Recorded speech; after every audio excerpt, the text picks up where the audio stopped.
Добар ден, криптоентузијасти. Денешното видео е доста битно, затоа што на крајот од денот многу се посветуваме постојано на економскиот дел, додека овој дел, за жал, геополитичкиот и неговите поместувања секогаш ги ставаме на второ, па некогаш дури трето место. Така да, моментално имаме развој во светската политика, кој што не можеме да го игнорираме, кој што исто така се одразува и на самиот криптосектор.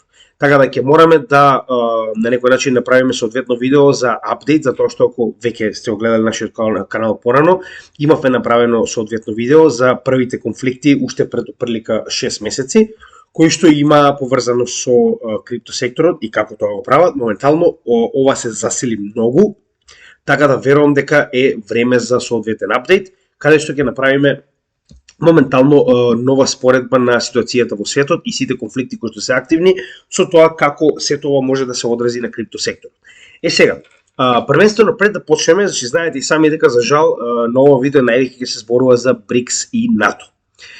За жал тоа е реалноста, значи сите овие поларизирани конфликти на крајот дојдоа до степен да треба да се поделат кој на чија страна е, веќе познато, ова не е ништо ново во светот. Не знам колку пати до сега светот се поделил на една и друга страна, повторно се случува истото, но мораме да видиме како прво тоа се одразува на дедоларизација на целиот свет, а потоа да видиме како е тоа поврзано со злато и со криптовалутите. Така да, останете и со нас. Како што кажав, значи прво ќе разговараме за потеклото на овој проект, значи на овој конфликт, од каде се тоа потекнува, за понатаму да можеме тоа да го поврземе со моменталната состојба на БРИКС и НАТО и да видиме како превласта на БРИКС моментално во светот и дедоларизацијата на истиот ќе се одвива и како сето тоа ќе се одлие на некој начин врз криптосектор. Значи, да не заборавиме, пак ќе кажам, ова е доста високо политичка тематика која што ќе ја разработиме во денешното видео, така да не се препорачува за северџани, не се препорачува за We are НАТО идиоти, така да слободно имате други канали, може да ги погледате. Ова е канал на кој што се обидувам да ви ја покажам вистината за тоа што се случува во светот, значи не тоа што ви го даваат на телевизија, на прозападните медиуми, нели сите сме ЕУ, сите сме НАТО, така да ова е реалноста што се случува во светот и доколку не ја прифатите, за жал, кога ќе се сврти целата оваа политичка ситуација наопаку, ќе бидете во многу лоша состојба. Така да, како што беше кажано на еден од овие канали кои што ми се драги да речам, оваа програма за секој северџан кој што ја следи се препорачува да ја следи со родител или старател. Така да можеме да почнеме. Знаете и сами дека оваа слика многу често ја користам, тоа е да покажам дека доларот, односно оваа тоалетна хартија во боја, е со огромен пад на неговата вредност во последните 100 години. Можеме да видиме дека за практично нешто повеќе од 100 години изгубил повеќе од 99% од сопствената вредност, односно една банкнота од $100 сега моментално вреди нешто помалку од $1. Незината куповна моќ. За ова сме разговарале многу пати, доколку не сте погледнале, јас пред да го погледнете ова видео би ви препорачал да најдете она плейлиста која што имаме на нашиот канал со Big Brother is watching you. Оние на секој од thumbnailот, односно на секој од оние сликичиња кои што ги имате на овие видеа, имате сликиче од Big Brother is watching you, тоа е од извадок од книгата на Џорџ Орвел, каде што може нели да се информирате сите овие претходни информации кои што сме ги обработиле на нашиот канал и посебно да се информирате за делот со златото, каде што разговаравме која моментално BRICS уствари, да разговаравме која моментално од членките на БРИКС и членките на НАТО има колку голема количина на злато и зошто се тоа се користи, за да ви биде многу појасно ово видео, затоа што не можеме да поминеме и преку таа тематика која што веќе сме обработиле. Така да погледнете го тоа видео посебно BRICS Back, за да може да ви биде ова видео многу појасно. Зошто е битна дедоларизацијата? Значи, знаете и сами, мислам доколку не знаете, значи во 1945 година е направен Бретон Вудс Agreement, односно тоа е договор со кој што значи доларот е под златна резерва и како таков ќе се користи како светска резервна валута, а сите останати резервни валути треба да направат пег на доларот со дозволена маржа од 1% нагоре или надоле да може да флуктуира да речем домашната валута, како на пример, марката треба да биде во постојана противвредност на доларот во одредена количина и не смее да се поместува повеќе од 1%. Додека во исто време, нели, самиот долар бил покриен со злато. Знаете и сами дека моментот кога ваквиот долар е практично отстранет од златната резерва, автоматски Bretton Woods агриментсот практично пропаѓа и сите валути имаат право, значи наместо да бидат пегд на долар, да бидат пегд на било која друга валута или да речем кошница на други валути, значи останува секој од државите да има своја монетарна политика. Сега, што ова значи? Значи, со ваквото пропаѓање на златната резерва, автоматски и самиот долар веќе нема скоро никаква вредност. Зошто е тоа така? Значи, ова е моментот кога во 1971 година, односно Никсон, прави да... Значи, 1971 година Никсон го запира златниот стандард. Знаете и сами дека претходно може да принтате до само толку пари колку што имате злато во резерва во вашата држава. Уште еднаш, ако не сте го погледнале, погледнете го видеото за BrickBucks, значи BricsBucks, каде што објаснуваме се околу златната резерва, објаснуваме се за тоа како се тоа се случило. Сега само на брзина ќе поминеме преку истото. Значи мораме да го објасниме ова за да разберете кој е моменталниот конфликт и каде се тоа се движи и како се тоа е поврзано со криптовалутите.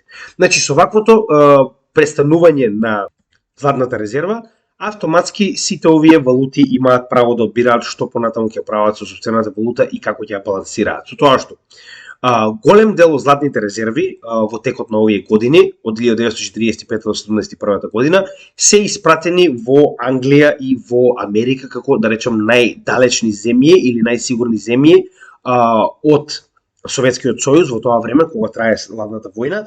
Така да поради оваа причина големиот дел од златните резерви на поголемите економии во Европа се испратени во овие две земји на чување.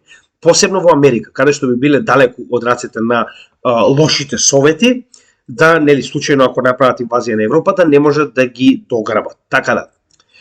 Тоа е едно од првите работи кои што мора да ги разберете. Значи, Америка фактички држала и свое злато, и злато на скоро цела Европа, како, нели, да биде сигурно, така. Значи, на тој начин, затоа и е практично направено тоа, за да може да се осигураат дека русите никогаш нема да може да направат инвазија и да го земат овој битен минерал.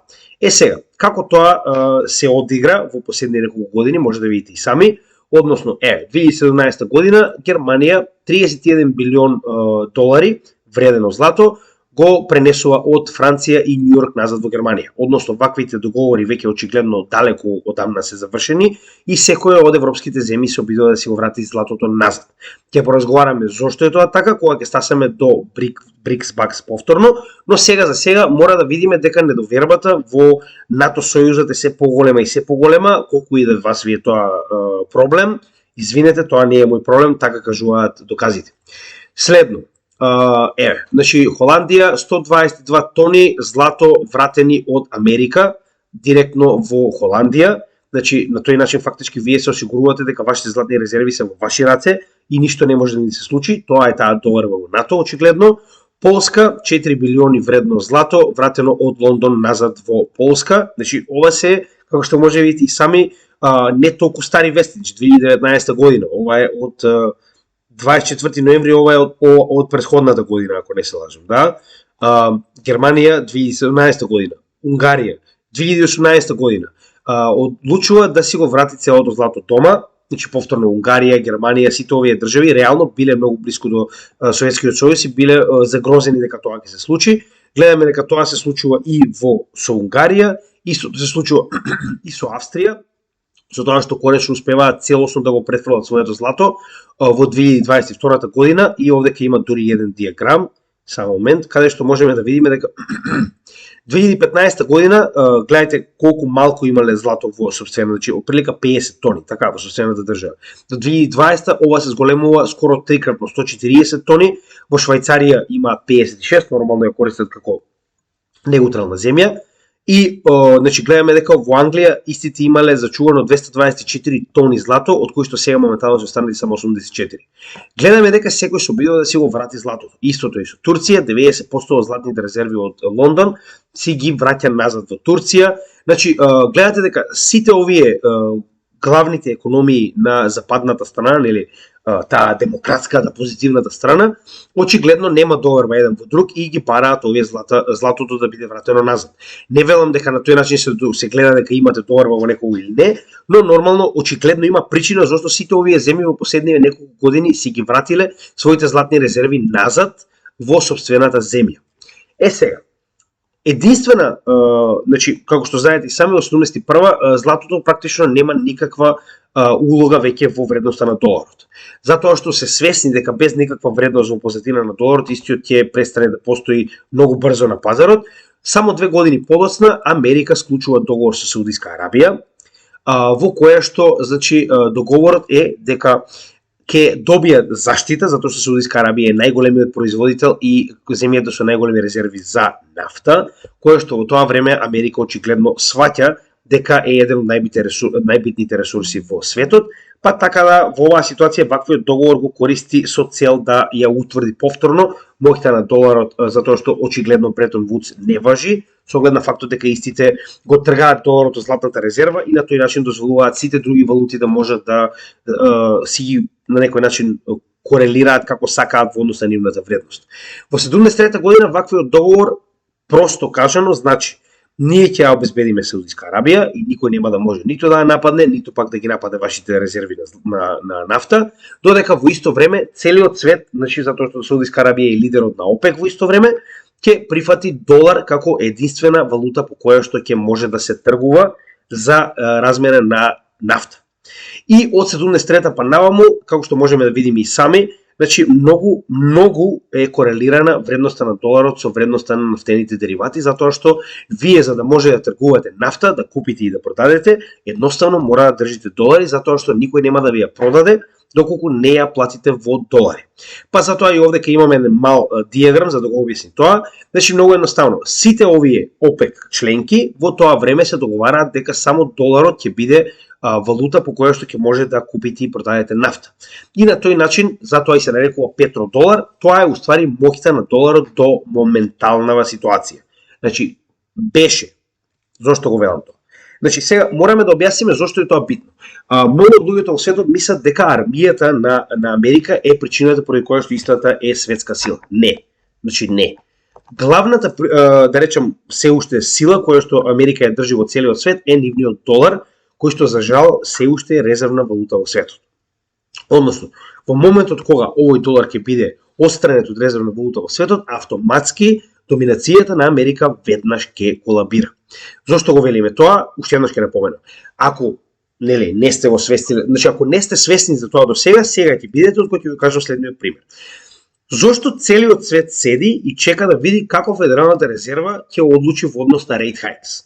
Затоа што количината на долари на пазарот директно буквално ги поместува сите економии во една или во друга насока. Сите во светот, затоа што е резервна валута, затоа што без да поседувате долари вие не може да направите меѓусебна трговија со други да речем земји или други институции. Така да поради оваа причина вие едноставно сте приморени да имате долари на вашиот, без разлика која земја сте, без разлика колку јака земја сте, затоа што нема практично до сега немаше друга валута со која што може да се тргува, сите користеа долар за меѓународна трговија. Затоа една институција во Америка буквално го држи целиот свет во да речем исчекување за тоа како она ќе одлучи што ќе се прави понатаму со монетарната политика. Значи замислете колку жален е тој свет каде што една институција 10 луѓе одлучува, 19 луѓе одлучуваат што понатаму со валутата која што ја користиме. Сега, каде настана преврат во она што моментално се нарекуваше свет кој што беше предводен од запад? Овде. Овој фист бамп.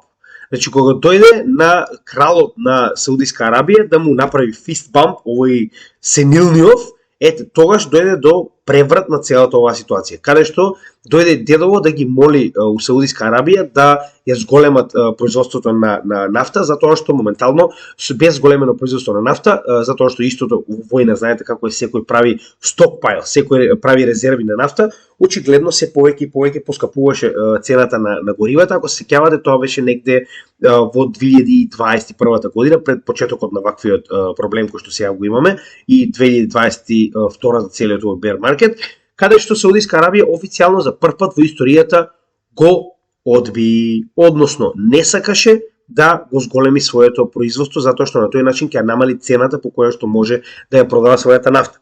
Односно Саудиска Арабија застана на страната на Русија и одлучија за ваквите санкции што понатаму следува од страна на Америка, каде што беше ставено да има горна граница на тоа колку може еден барел да биде продаден. Саудиска Арабија заедно со втората најголема членка во ОПЕК, а тоа е Русија, и останатите одлучија дека нема да продолжи со зголемување на производството на нафта, односно ќе го намалат. А колку повеќе го намалуваат, за жал толку помалку нафта има на светот, а знаете и сами, основното економско правило е колку нешто помалку има на пазарот, толку повеќе се зголемува неговата цена. Така да и во оваа ситуација може да видите дека тоа делува и моментално ваквите санкции од Европа и од Америка не функционираат.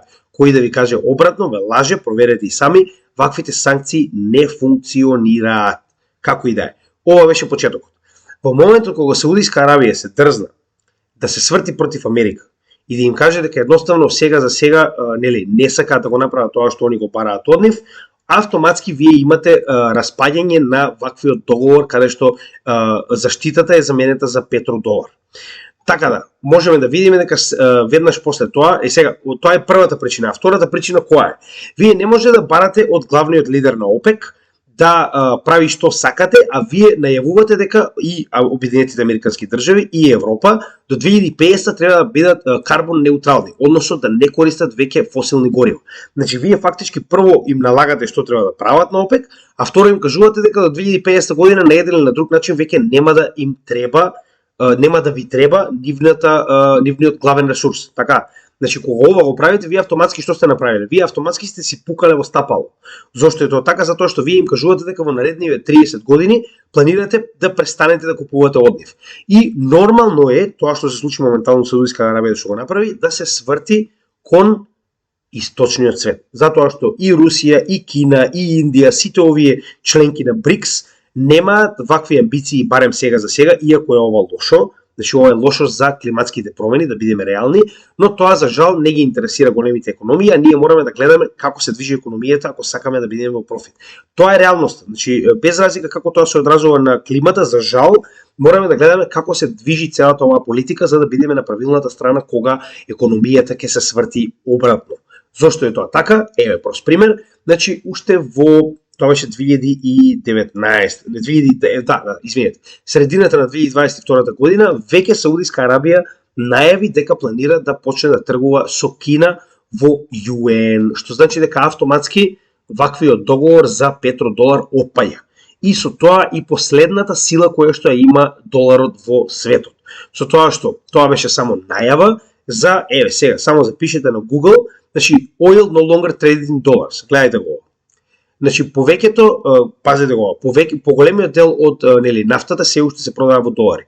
Но моментално помеѓу Русија, Иран, Венецуела, Кина, Индија и Турција се користат најчесто кинески юен, руска рублја и други да речем светски валути.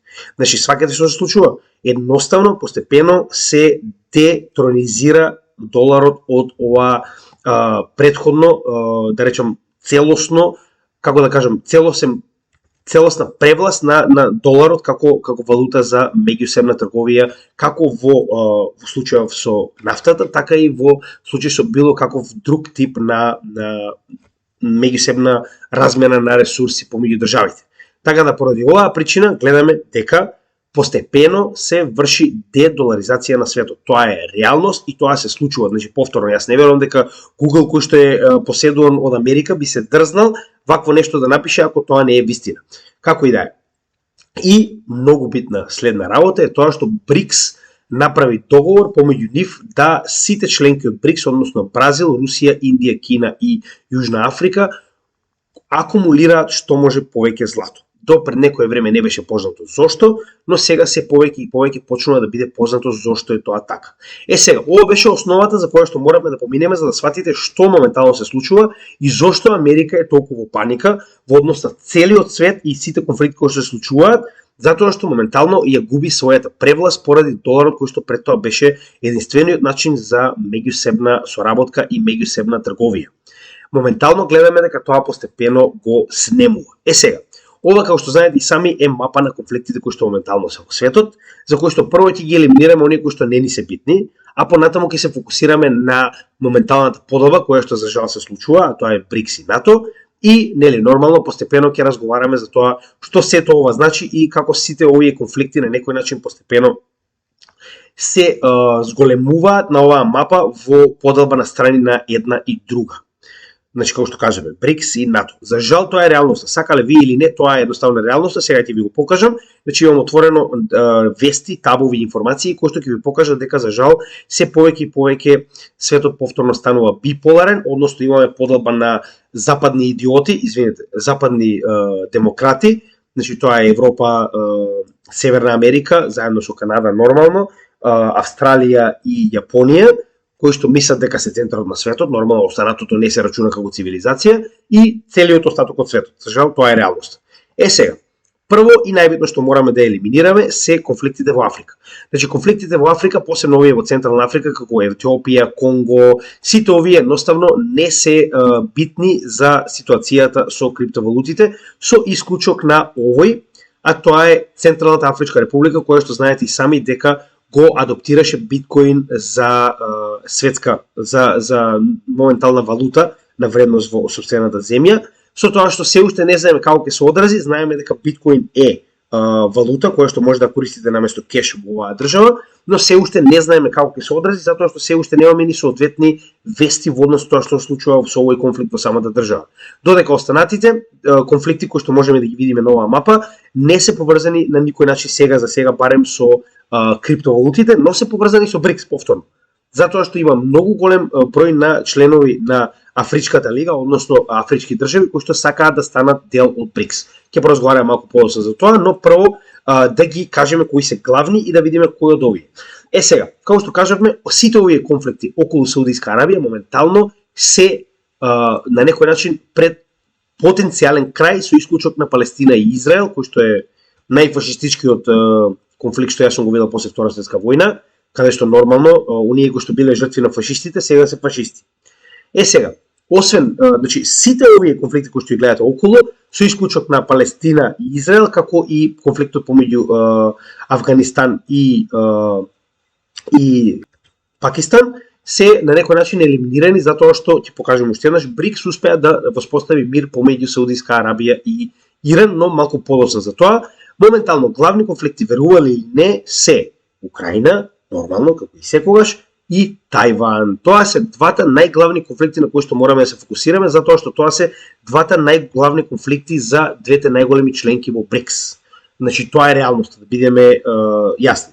Сега, пред да продолжиме понатаму, една од главните препреки и едно од, да речем, главните двигатели на пат, на потенцијален пат на криптопазарот би бил доколку Америка по најавата дека ќе депонира своја војска во Украина, тоа го направи.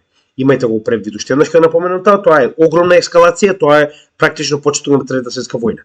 Но има индикации, има соодветни статии кои што алудираат на тоа дека Америка планира да постави своји трупи во Америка, автоматски ваквата ситуација би значило максимално ескалирање на оваа војна помеѓу Русија и Украина, со тоа што очигледно, значи тоа е исто како да имате втор ковид. Може да очекувате пад на сите пазари заедно со криптовалутите, затоа што тоа веќе е едноставно преголема нестабилност.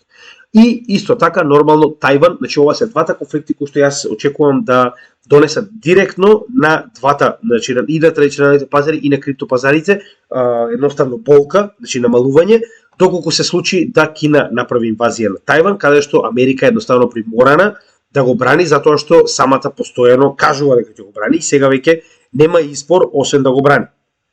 И како што кажавме, потенцијално депонирање на војска од страна на Америка во Украина би значило исто така, тоа се двата главни конфликти кои што може да доведат до пад на пазарите. Без разлика дали е крипто, сигурно ќе доведе до пад на пазарите, тоа можам да ви го гарантирам. Сега, каде е главниот проблем? Главниот проблем е во тоа што прво НАТО нема, значи знаете како, секоја империја пред да пропадне прави се што може за да не пропадне. Значи погледнете го тоа од Рим до германската не империја, туку нели да речем Третиот рајх, па и да речем германското кралство во Првата светска војна, англиската да речем империја. Сите овие империи пред да пропаднат, правеле многу брутални работи. Правеле се што можат да направат за да се одржат во власт.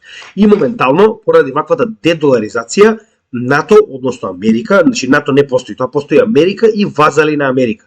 Значи, тоа што ви го покажа во претходните слайдови, што ги погледнавме овдека, и ваквата дедоларизација и тргање на петродоларот како, да речем, единствен начин за трговија со нафта, ја плаши Америка многу. Колку и тоа не го сака да го признае, тоа е реалноста и моментално, како што може да видите, кој би бил единствениот начин на кој што може Америка да го врати, да врати својата доминација е преку страф. И тоа моментално го прави.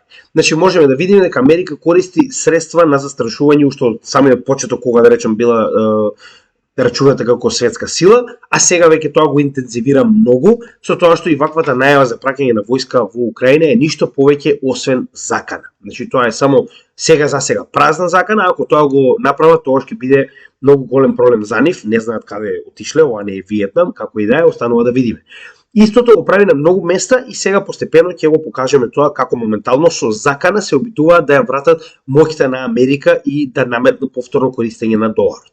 Значи прво мораме да видиме како се шири БРИКС. Значи ако може да забележите и сами нема да мериме затоа што овдека овој чарт дури ставиле и колку подморници, воопшто не е битно тоа.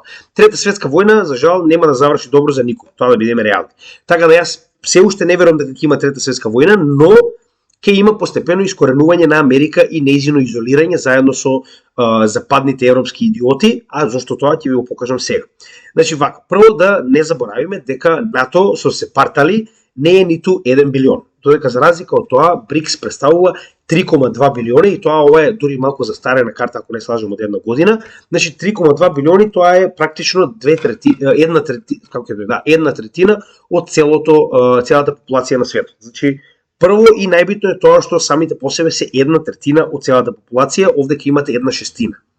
А ова е пред да се приклучат новите членки. Односно, Египет веќе се приклучи на БРИКС како нова членка и моментално БРИКС одлучува за уште многу други членки кои што треба да дојдат во неговите редови, а гледајте кои се членките. Иран и Саудиска Арабија. Прво и најбитно, Иран и Саудиска Арабија се две спротивставени страни во муслиманскиот свет. За оние кои што не знаат, Иран представува главната сила од шиитскиот дел на муслиманите, додека Саудиска Арабија представува главната сила од сунитскиот дел на муслиманите. И како такви досега беа поделени од страна на Западот, односно беа на некој начин испровоцирани да бидат противници еден со друг и на тој начин да имаат своји прокси војни, што можеме да ги видиме низ целата оваа мапа. Сите овие конфликти околу се буквално прокси војни на Саудиска Арабија и Иран за превласт во муслиманскиот свет. Тоа е реалност. Но моментално БРИКС најде начин како тоа да го смири и тоа да го направи без никакви можности на Америка да го упропасти ваквиот мир. Ќе поразговараме малку за тоа подоцна, но сега прво да видиме кои се новите членки кои што сакаат да се приклучат на БРИКС. Турција. А да не забораваме исто така дека Иран и Саудиска Арабија е првиот, а Иран е еден од најголемите производители на нафта. Што значи дека Русија, Саудиска Арабија и Иран представуваат од топ 5, да речем, сигурно во топ 5 производители на нафта во целиот свет. И замислете вие од главните членки на ОПЕК веќе не соработуваат со Америка, туку соработуваат една со друга во БРИКС. Турција, која што е на двете страни за жал, но знаете и сами дека Турција е секогаш благо наклонета кон БРИКС и секогаш била медијатор на страната на БРИКС. Тоа можеме да го видиме и со преговорите кои што ги организираа помеѓу Русија и Украина, кои што нормално ги засра Америка. Казахстан, како една од најголемите земји во светот, да не забораваме дека Казахстан многу ќе додаде на овие 3,2 билиона во однос на популација нормално. Исто така и Казахстан е кандидат за приклучување на БРИКС. Ова се само најголемите. Индонезија, исто така е една од најголемите земји во светот, која што исто така има стратешка, многу битна стратешка, пазете ово, значи замислете целиот овој дел Индонезија да се приклучи на БРИКС. Вие автоматски ќе имате многу поголем проблем од само Кина во целиот овој дел во Пацифичкиот океан. Следно ни представува Аргентина заедно со Бразил, двете земји во Јужна Америка представуваат најголемиот дел од популацијата и најголемиот дел од територијата на Јужна Америка, а ако Аргентина и Бразил се дел од БРИКС, погодете што ќе се случи со останатите централно-американски и јужноамерикански републики. И најдобриот момент е тоа што и Мексико планира и веќе има аплицирано за да стане членка на БРИКС. И погодете како на ова враќа Америка. Значи, моментално мексиканскиот председател мораше да излезе и да каже дека ваквото нешто не е дозволено да се направи, затоа што Америка веќе направи предлог закон со кој што на американската војска веднаш ќе биде дозволено да реагира на северните делови од Мексико и да се бори против картелите. Значи, досега зборуваме за неколку декади во кои што мексиканските картели прават што сакаат во овој период, во оваа територија, но наеднаш и текна на Америка сега, само после аплицирањето на Мексико да стане дел од БРИКС, дека треба да интервенира воено во Мексико. Што е ова ако не е закана? Од друга страна, ај вака сега да разгледаме. Значи, кога тоа го прави Америка во Украина, тоа е демократија и Русија е лоша, затоа што Америка сака да стави проектили во Украина кои што може за 20 минути да достигнат Москва. Но ако тоа го направат моментално БРИКС и сакаат да вметнат Мексико во економска, не во воена, во економска унија, затоа што БРИКС е првенствено економска унија, Америка веднаш ќе праќа војска да се бори со картелите. Значи, нели тоа би требало да ви кажува доста за ваквата ситуација. Сега нормално на сите ни е познат циницизмот и не туку троличноста на Америка, ова не е ништо ново, но ова се само оние примери каде што ако вие го правите од западниот свет, тоа е демократија, ама ако ова се случува на источната страна на светот, тоа е терор, тоа е диктаторство, тоа е нели најлошо што може да биде.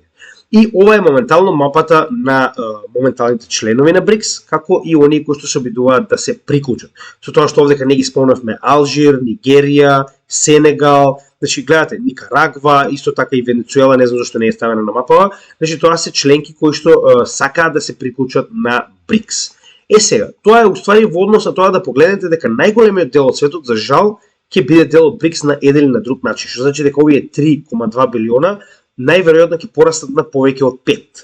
Значи, јас не знам како планираат они со 1 билион да се протистават на 5, значи, иако они мислат дека тоа е нормално тоа е капиталистичкиот свет во кој што 1% владеат со светот, но како и да е, останува да видиме. Во секој случај гледаме дека БРИКС има огромен интерес за нови членки, кои што се нели третиот свет, тој што не е прифатен од страна на западните предходно империалистички и колониалистички сили, кои што претходно уствари ова биле и нивни колонии, што сега сакаат да се приклучат на БРИКС. А зошто е тоа така? Затоа што реално Русија никогаш немала колонии. Реално Кина, можеби ако имала, тоа се некои локални земји кои што ги припоила, тоа не се колонии. Значи, сите овие земји кои што моментално ги гледате во БРИКС се бивши колонии, бивши робови на овие прозападниве. Нормално е дури и по историски аспект ова да се случува, ова не е ништо ново. Како и да е, верувате ми, доаѓаме до моментот каде што сето ова е поврзано со криптосекторот, но мораме да разбереме што се случува во светот и зошто ова е толку битно за криптосекторот, ќе дојдеме веднаш до тој дел. Сега моментално започнуваме со тоа. Значи вели вака. Моментално, пред само 2 дена, Русија подпиша договор со Кина во кој што ќе гледаат целата економска размера, не само во клучните сектори како на пример енергетскиот, туку целата економска размера со Кина да биде направена во ЮН. Значи, дури и Русија си дозволува, ако треба да не ја користи рубљата во меѓусебната трговија со Кина, само да се отстрани доларот. А овие две земји помеѓу себе имаат една од најголемите трговии во светот, дури се рачуна негде дека околу прилика 10% од трговијата во светот е помеѓу овие две земји, од целосната трговија на ресурси. Така да може да замислите колку е тоа така. Сега, со ваквото, значи, да речем, детронизирање на доларот, значи, они моментално јавно кажаа на сите членки на БРИКС и на сите они кои сакаат да се приклучат, дека понатаму планираат автоматски веќе да не го користат доларот. Уште една работа. Зошто е тоа така? Затоа што знаете вие дека моментално Америка го користи доларот како, значи, буквално го има направено како оружје. Зошто е тоа така? Значи, во секој момент кога вие фактички не се согласувате со тоа што ви го налага западниот свет, вие автоматски сте под санкции. Знаете и сами дека има многу земји кои што моментално се под санкции. Значи, еве, чисто за да само момент да го најдам каде беше тој дел. Значи, ова е како моментално западниот свет прави да бидете казнети доколку не се подчините целосно под нивната хегемонија. Значи, едноставно, ако не го правите тоа како што треба или како ви е наложено, веднаш ќе бидете ставени под ембарго или под санкции кои што се под директна контрола на Америка, а потоа и на НАТО и Европската унија. Гледате и сами дека моментално, значи имате директни санкции врз источниот дел на Украина, тоа нема ни да го зборуваме веќе. Куба, Иран, Северна Кореја, Сирија, значи ова се само дел од нели оние кои што се најказнети, да не забораваме дека постојат и такви како Никарагва и Венецуела кои што се казнети само заради тоа што не се капиталистички, туку се ориентирани кон истокот. Како и да е, сите овие земји моментално се под директна закана на погледете кој, на Чичко Сем. Сега, што се случува моментално? Значи, ваквото приклучување кон БРИКС носи и втора ситуација во која што очигледно сите овие земји на БРИКС, значи заборавајте на Третата светска војна, моментално зборуваме на економски план. Имаме поголем дел, значи не поголем, туку зборуваме петократно поголем дел на популацијата во светот наспроти што и да е ова. Значи, нормално е дека нема да ги прифата правилата на оваа страна, така? Што значи дека сите овие санкции и чудо што моментално се прават, до сега, значи, до сега се случува и до сега беа активни само заради тоа што овие не беа обединети. А како повеќе и повеќе влегуваат во БРИКС, нормално дека исто како НАТО и БРИКС нема да дозволи напад или да речем узурпација на било која од овие земји, како што пред тоа беше правено во Либија, Ирак, Сирија, затоа што немаат заштита, затоа што нема НАТО позади нив. Сега моментално се ствара алтернатива на овие измачените кои што моментално се борат против капиталистичкиве говеда со цел да направат нов поредок во светот кој што јас лично многу го поддржувам и затоа и уште еднаш напоменувам дека северџани не е добро да гледаат оваа програма поради потенцијални последици по сопственото здравје. Како и да е. Сега, значи ова беше првиот почеток, нормално понатаму очигледно ќе се движат кон ова, а тоа е се повеќе и повеќе да имаме значи одбегнување на западниот свет од страна на источниот и јужниот дел од целата планета, а ова е прост пример за тоа. Значи не Америка, не стоката израелска, туку Кина беше таа која што ги спои Иран и Саудиска Арабија после многу години војна, после многу години прокси војна во многу држави околу нив кои што страдаат поради ваквото несогласување. Односно, знаете, сега ако сте гледале, ако не, Америка е таа која што направи буквално да ги набуцка овие две страни да бидат во ваков тип на ситуација. Зошто е така? Затоа што се додека има војна во Блискиот Исток, Америка може да дојде и да ви помогне околу испомпувањето на вашата нафта. Значи, тоа беше поентата на Америка, очигледно веќе тоа не работи, затоа што Кина ова го направи во тајни преговори надвор од Америка. Америка не била ни присутна, дури истите само кажаа дека биле известени, да, затоа што веќе никој не ве прашува за тоа што се случува во светот. Тоа е реалноста на светот, сакате вие или не. Така да, со ваквата ситуација, ова сликиче многу ми се допадна кога го видов, мора да ја го покажам. Значи, со ваквата ситуација Кина моментално го реши овој дел. Кина го реши целиот овој дел, верувале или не, со едни преговори. Иако се кажува дека 3 месеци двете земји биле на маса, заедно со Кина во преговори, тоа не го мена фактот дека преговорите се успешни. Односно, моментално Саудиска Арабија не само што ги смири, да речем, односите помеѓу Иран и Саудиска Арабија, кои што моментално воспоставуваат нови амбасади, воспоставуваат нови, нели, фактички, веќе се склучуваат договори за меѓусебна соработка на две држави кои што претходно немаа ниту дипломатски контакт. Сега, со тоа што вие сте ги смириле најголемите представници на Шија и на Суни во целиот овој регион, во целиот свет, вие автоматски сте направиле мир во целиот регион. Како сте го направиле тоа? Со тоа што Саудиска Арабија претходно беше целосно против Сирија и против режимот на Башар ал-Асад, или како што сака тоа да го нарекува западниот свет. Очигледно не бил режим, кога, значи, со истиот тој председател, моментално Саудиска Арабија одлучи да седне и разговара, со тоа што не само што седна, туку Башар ал-Асад, претходно признае за диктатор, моментално дојде во Саудиска Арабија со својата сопруга во посета и, значи, не само Саудиска Арабија, туку сите членови на значи на практично на арапскиот полуостров, сите овие помали и поголеми земји одлучија да ги смират односите со Сирија и да воспостават нови дипломатски односи. Многу битна работа. Ирак и Иран, две држави кои што исто така претходно беа постојано во војна. Значи, да не заборавиме, после американската инвазија, Иран е единствената сила која што се обидувала да помогне на еден или на друг начин на ирачките држави. Значи, во оваа ситуација, ова е само пред неколку дена, верувале или не. 19 март 2023 година, Иран и Ирак склучуваат договор за меѓусебна соработка во однос на сигурноста.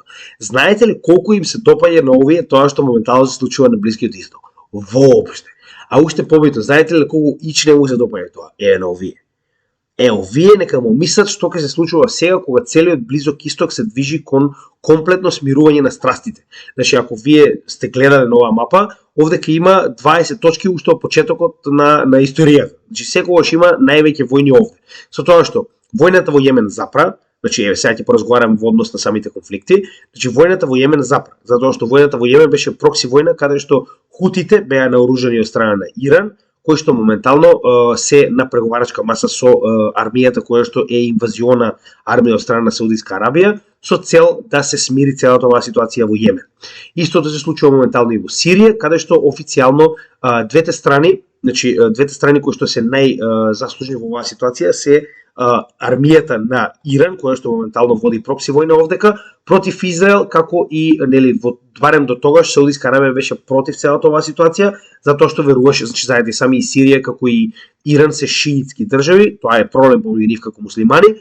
Во секој случај битниот дел е дека моментално со ваквото воспоставување на врски помеѓу Саудиска Арабија и Сирија, автоматски имате мир во целиот овој дел, како и во Ирак. Значи ваквиот договор за меѓусебна соработка со Иран и Ирак, каде што имате стабилизирање на ситуацијата во која што претходно ИСИС не беше победен ниту од Америка, ниту од Европа.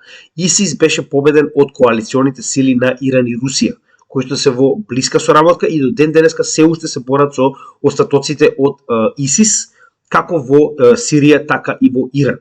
Така да во оваа ситуација, овие се двете земји кои што моментално го ослободија целиот тој регион, не Америка и Европа, и моментално на овој начин вие само што не сте постигнале целосен мир во целиот овој сектор. Верувале или не од страна на Америка, туку од страна на БРИКС. Многу битно, затоа што ова е дедоларизација, а со тоа ќе дојде моментот до криптосекторот. За жал морам да го оставам на крај, за да мора прво да разберете моменталната геополитичка ситуација во светот. Со тоа што единствен конфликт одека останува Израел-Палестина, кој што пак на некој начин нема никакво поврзано со криптовалутите, но останатиот дел има, и тоа многу. Значи, не заборавајте, ќе го покажеме во следниот овој дел, само да поминеме преку останатите конфликти кои што ги имаме овдека. А тоа е Авганистан и Пакистан, кој што моментално Авганистан, знаете и сами, американците си ги подвија опашките како во Виетнам, и не само што избегаат, туку дури и си го ставија дел од своето оружје, за да можат талибанците да го искористат нормално.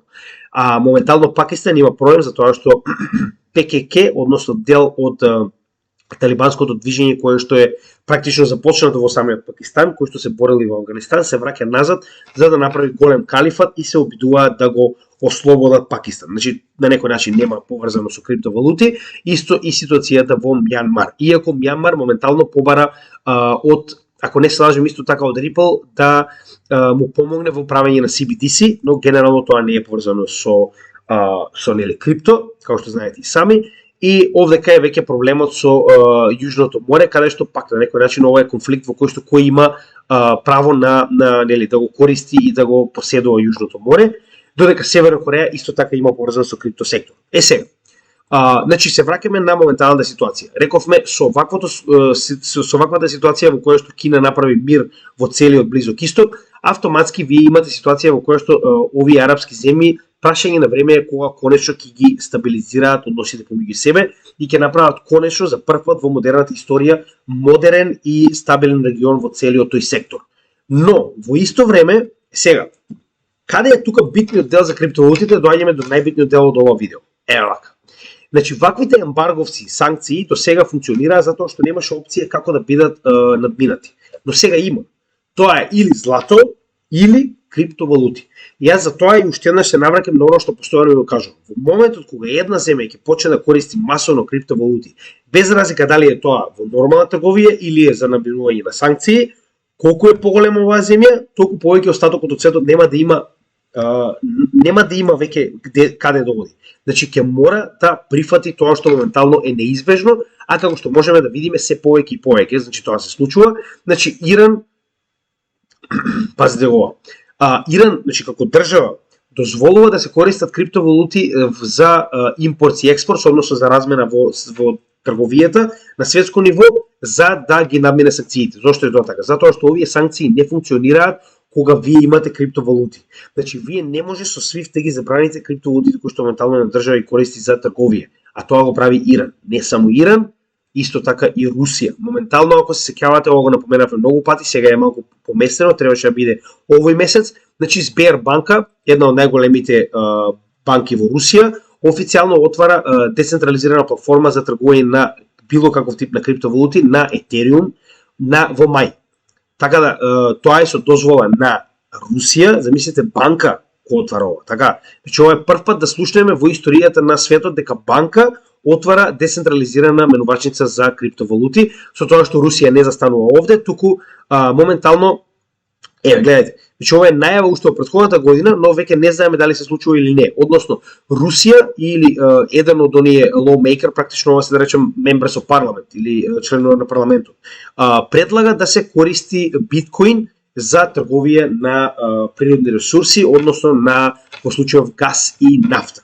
Со тоа што, значи овде како дури се напоменува, тоа е со Кина и Турција, но тоа не го менува фактот дека ова може и да се случува, а никој да не знае за тоа, сакале или не, тоа е реалноста, значи никој не ја запира Русија моментално да ја продаде на Иран, да речем нафта, а Иран да ја плати во криптовалути. Така да, уште еднаш ќе напоменам, идејата на криптовалутите да ви дадат приватност. Иако тоа може да биде утврдено, овде ќе и да го утврдите, не можете да го запрете. Како ќе го запрете ова, кога станува збор за коин, односно биткоин, кој што не може да биде баниран. Така да уште еднаш ќе напоменам, ваквото користење од страна на големи земји на крипто, посебно биткоин, ќе направи да истиот дојде многу повеќе до израз. Сега, не заборавајте на врз сето ова да додадете и дедоларизација. Односно, кога ќе настане оваа конечна дедоларизација на светот, многу од земјите ќе мораат да одлучат што понатаму. Односно, имате ситуација во која што ќе мора да бирате дали сакате да бидете со БРИКС, дали понатаму сакате да останете со овој, како да кажем, еродирачки систем кој што се распаѓа од страна на НАТО, или пак ќе бирате нешто ново, како што е Ел Салвадор или Централната Афричка република. Со тоа што никој не ви запира да имате комбинација од ствари, тоа што постојано кажуваме. Сега, овдека влегува БРИКС бакс, но влегува и крипто. Затоа што гледаме дека сите овие земји исто така користат и крипто, односно што ни покажува тоа? Наместо моменталниот бан кој што се одвива во крипто во Америка, каде што поголемиот дел банките се обидуваат да пресечат секаков контакт со криптовалутите и крипто субјектите, тоа не се случува во останатиот дел од светот, посебно не во овие актери кои што се активно или се обидуваат да стигнат до БРИКС. Значи еве да продолжиме на пример. Моментално Русија прави огромен центар за мајнинг, верувам на биткоин нормално, во Бурјата, значи ова е длабоко во Сибир, каде што сето тоа ќе биде значи со фонд од самата држава, самата Русија, каде што дури нели тоа ќе биде државни вработувања за оние кои што ќе бидат дел од самата фарма за биткоин во оваа ситуација, што ви покажува дека на државно ниво моментално во Русија се прифаќа криптовалути. Значи на државно ниво. Вие дозволувате менувачница од една од банките и во исто време фарма за биткоин. Ако тоа не е државно прифаќање, не знам што е. Да не забораваме дека исто така има и други држави како што се Венецуела, која што моментално користи USDT со цел да има посебно помалите компании, иако тоа не го прави директно државата, за да може да разменува, односно да тргува со остатокот од светот, затоа што моментално венецуелскиот, ако не се лажам, песос беше, е со огромна инфлација, погодете од кого? Тоа е од Америка, затоа што и понатаму на Венецуела остануваат оние санкции кои што се активни веќе една декада. Куба, да не заборавиме дека Куба е под санкции од страна на Америка, ако не се сажам од 70-тите наваки. Значи под целосни санкции. Вели вака, во Куба моментално се надминува бројот од 100.000 активни крипто, нели, зборуваме на индивидуалци и на да речем компании кои што користат крипто со цел да ги надмине санкциите. Односно, крипто функционира за наминување на санкциите и Америка не може да направи ништо. Они не можат ни криптото да го останат од својата земја, а не па да забранат на некого да користи крипто. Од друга страна, вие замислите некој ви ставил сите санкции во книгата што постојат, така? И сега најнаш вие сте нашли начин како да ги надминете и сега со што ќе ве казнат? Веќе ви ги ставиле сите санкции, ме разбирате? Значи тоа е добриот дел и добрата страна на крипто што дозволува, значи паралелен систем на овој SWIFT, моментално централизиран систем кој што е директно контролиран од страна на НАТО.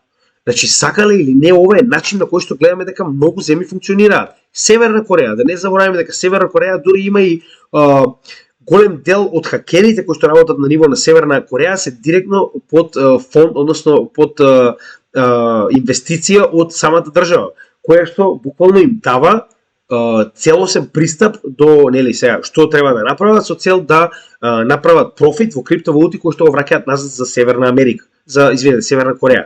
Така да Северна Кореја буквално има државно вработени хакери кои што работат на тоа со крипто да направат профит за Северна Кореја. Мислам дека ако тоа не ви кажува повеќе дека сега иако знам дека тоа нормално, вие ќе го погледнете ако сте лицеверџани или овие западњаци дека ете гледате како само диктатори го користат ворете. Нека кажуваат они што сакаат, нели? На крајот денов дали диктатори или не, ние гледаме од економски аспект, а нас тоа ни одговара. И нормално да не заборавиме дека исто така еден од овие кандидати, односно Саудиска Арабија, заедно со да не ги заборавиме Обединетите Арапски Емирати, се обидуваат исто така да станат значи Tech Innovation Hub, но во исто време тоа е поврзано со криптосекторот затоа што моментално се свесни дека ваквите земји, ако сте запознаени со крипто, знаете дека се моментално веќе центар на крипто, веќе центар на Web3, каде што се свесни дека нафтата едноставно прашање на време кога ќе престане да биде сила во светот, а со тоа автоматски мораат да најдат решение што ќе прават со тие огромен, да речем, огромни пари кои што моментално ги имаат и очигледно сакаат да ги инвестираат во иновација, во иднината на светот, технолошки кажано, а тоа нормално сакале или не е Web3 и крипто, како и во ситуацијава Метаверс, со тоа што сите они кои се малку позапознати со крипто знаат дека Саудиска Арабија и Обединетите Арапски Емирати, како и останатите земји во Блискиот Исток, се доста блиски кон криптосферата. И да не заборавиме, едно од најбитните, најголемите, да речем, вести е тоа што и Кина, значи, моментално, за да не го прифати крипто на својата mainland, така го нарекуваат, односно на својата основна територија, моментално му дозволува на Хонг Конг да стане крипто хаб. Односно, од јуни, 1 јуни, официјално, значи, тргувањето ќе биде дозволено за секој кој што сака да поседува криптовалути, со тоа што моментално има само две, колку што видов, најголемија, тоа се Hashkey и OSL менувачици, но она што е битно и што треба да го забележиме е дека моментално и самите најавуваат дека огромен број на бизниси, значи моментално се преселуваат буквално од Кина во Хонг Конг со цел да го искористат овој напредок кој што е дозволен нормално од Кина. А уште еднаш ќе напоменам зашто е тоа така, зашто посебно сега, јас верувам дека тоа е поради тоа што и Кина е свесна дека ако го забрани, голем дел од својата популација едноставно ќе го пропушти, да речем, следниот бул маркет. Иако нормално знаеме дека колку и да ви забрани државата, вие на крај може да поседувате крипто, тоа никој не ви го забранува. Тоа нема и фактот дека моментално Кина е свесна и ова ако го дозволила, тоа значи дека го дозволила со причина, односно на тој начин им дозволува на своите граѓани не на сопствената територија со цел да не си погази на нели зборот дека ќе го банира крипто, туку на Хонг Конг, а што е Хонг Конг ако не Кина, така да ова е уште една голема на некој начин адаптација од страна на членки на БРИКС, кои што и понатаму гледат и сами, значи едноставно се повеќе и повеќе работат на тоа да бидат крипто френдли. Сега, ова беше пред само 2 години, значи нешто интересно што треба да го забележиме исто така, е дека БРИКС уште во 2019 година на крајот размислуваше за тоа дека треба да почне да користи дигитални валути со цел да го олесни тргувањето помеѓу себе. Така, и нормално да го намали, да ја намали зависноста од американскиот долар. Така да ова не е нова идеја, тоа не го менува фактот дека многу од овие држави можеби тоа и го прават без ние да го знаеме, нормално никој не е луд тоа да го покаже, но како и да е ова е интересно што мораме да го забележиме, нели? Сега, интересна работа на крајот од се мораме да забележиме е дека Саудиска Арабија, така, значи го најавува како да речеме објаснување на што треба да представува БРИКС Бакс.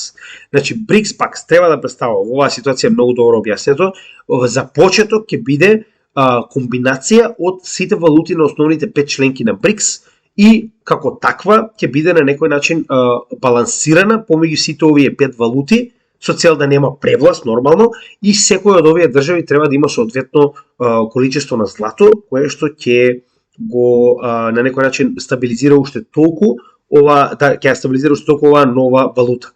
Така да она што мораме да го забележиме пред да продолжиме понатаму и да го завршиме ова видео нормално е дека најголемите конфликти моментално, уште еднаш ќе напоменам, се директно поврзани со потенцијален пат. Тоа е Тајван и Украина, доколку одлучи на вистина НАТО посебно Америка, да внесе трупи, кое што нема да се одрази добро на крипто, морам да ви кажам за почеток барем веднаш, да бидете свесни, но остатокот, првенствено мир во Блискиот Исток, каде што сега за сега крипто е многу добро прифатено, би било одлична вест за крипто, а тоа моментално се случува. Повторно, да не забораваме дека сите овие моменти каде што овие земји на БРИКС моментално го користат за одбегнување на санкции, знаат колку крипто е добро, знаат колку оваа технологија е значи соодветна за посебно за финансиски и економски аспект. И поради тоа, они нема да престанат да користат тоа ако да речеме еден ден престанат санкциите и конечно настане дедоларизација на светот. Но во исто време мораме да забележиме дека значи ако се случи ова што моментално го најавуваат дури и за ова лето, БРИКС БАКС да биде реалност, вие автоматски имате ситуација во која што ќе има превласт, значи борба за превласт помеѓу доларот и помеѓу БРИКС БАКС, како и да ќе се нарекува да речем таа валута. Каде што ваквите, како да кажем, загуби на едната и на другата страна многу лесно може да бидат префрлени во криптовалути. Затоа што во момент кога имате вие нестабилна монетарна политика низ целиот свет за превласт на која ќе биде следната валута која што ќе биде резервна за целиот свет, автоматски имате простор во кој што други компоненти, односно други опции може да израстат. Во оваа ситуација дали ќе биде тоа CBDC, дали ќе биде исклучиво злато, затоа што златото не е погодно за меѓусебна трговија, но за тоа криптовалутите се. Така да верувам дека криптовалутите ќе си го најдат својот дел во светот баш поради ова. Дедоларизација на светот позитивно ќе се одрази на целиот криптосвет и верувам дека тоа ќе биде главната да речем, главниот момент каде што криптовалутите ќе можат да дојдат до израз. Односно, паѓањето на доларот автоматски ќе поведе и паѓање на најголемите банки во светот. Видовте што случи кога падна најголемите банки во светот? Значи не беше најголемо, не беше 15 од најголемите, така? Значи гледате како тоа се реализираше директно на биткоин, затоа што биткоин на вистина ви нуди алтернатива кога останатите монетарни политики и валути пропаѓаат. Така да во оваа ситуација дури и да се случи БРИКС БАКС, јас верувам дека тоа добро ќе се на некој начин корелира со самиот крипто свет. Така да може да видите и сами дека од генералната аналитика на крај ви можеле да ја како да кажам, да ја сублими, значи едноставно да ја скратиме во неколку реченици, а тоа е дека мир во Блискиот Исток, она што моментално го гледаме помеѓу Саудиска Арабија и Иран е одлична работа и се надевам дека ќе продолжи така, затоа што тоа ќе ни овозможи ваквите крипто хабови да се зголемат. Како што е во ситуацијата со Саудиска Арабија, Обединетите арапски емирати како и Иран во оваа ситуација, и во исто време нормално кажавме дека двата големи конфликти во Тајван и Украина може да допринесат за многу голем пат на сите пазари, затоа што тоа е практично почеток на Третата светска војна, додека сите останати да речем конфликти горе-доле немаат голем удел во криптосферата. Но уште еднаш ќе напоменам, главниот удел, значи главната да речем проблематика со која што ќе се занимаваме во следната декада, сакале или не, е ова, и ваквиот конфликт мислам дека многу позитивно ќе се одрази на криптосветот, затоа што превласта за тоа која ќе биде следната резервна валута автоматски ќе доведе до тоа да се даде шанса и на крипто, затоа што многу од луѓето ќе мораат да ги преиспитаат своите да речем довчерашни навики за тоа како штедат, што купуваат, значи што е подобро да се купува, што е посигурно. А уште еднаш ќе напоменам, гледате и сами дека пропаѓањето на банкарскиот свет, кој што претежно е на некој начин и поголемиот дел од капитал во банкарскиот свет се наоѓа од страна на членките на НАТО, автоматски ќе доведе тоа што го видовме веќе, а тоа е раст на биткоин. Така да, ова беше генерално се што имав да кажам во однос на оваа тема, се надевам дека ви се допадна, затоа што ова е една сосема друг начин, друг аспект на гледање на стварите во однос на криптосекторот и се надевам дека ова ви помогна да на некој начин успеете да сватите што се случува на глобално ниво во светот, која што моментално ја менува целосната политика која што до вчера за нас не била напозната, а нормално ние одлучивме сега да станеме членка на НАТО, очигледно пред истиот да се распадне. Тоа нас секогаш не било некоја клетва македонска, не знам што друго да кажам, како и да е. Но тоа е се што имав да кажам, се надевам дека ви се допаѓа, како и секогаш ако ви се допаѓа споделете со оние луѓе кои што сакаат да научат нешто повеќе за криптосветот, иако оваа тематика беше претежно за геополитика, на крајот од денот геополитиката е исто така дел од фундаменталната анализа без која нема да можеме да направиме соодветна анализа за тоа што се случува со криптосветот. Така да ова е втор дел од ваков тип на видеа, се надевам дека понатаму ќе направиме уште нормално кога за тоа ќе има потреба. Сега за сега тоа е се што имав да кажам, имајте добар ден и се гледаме во следното видео. Поздрав од Крипто Гемичи.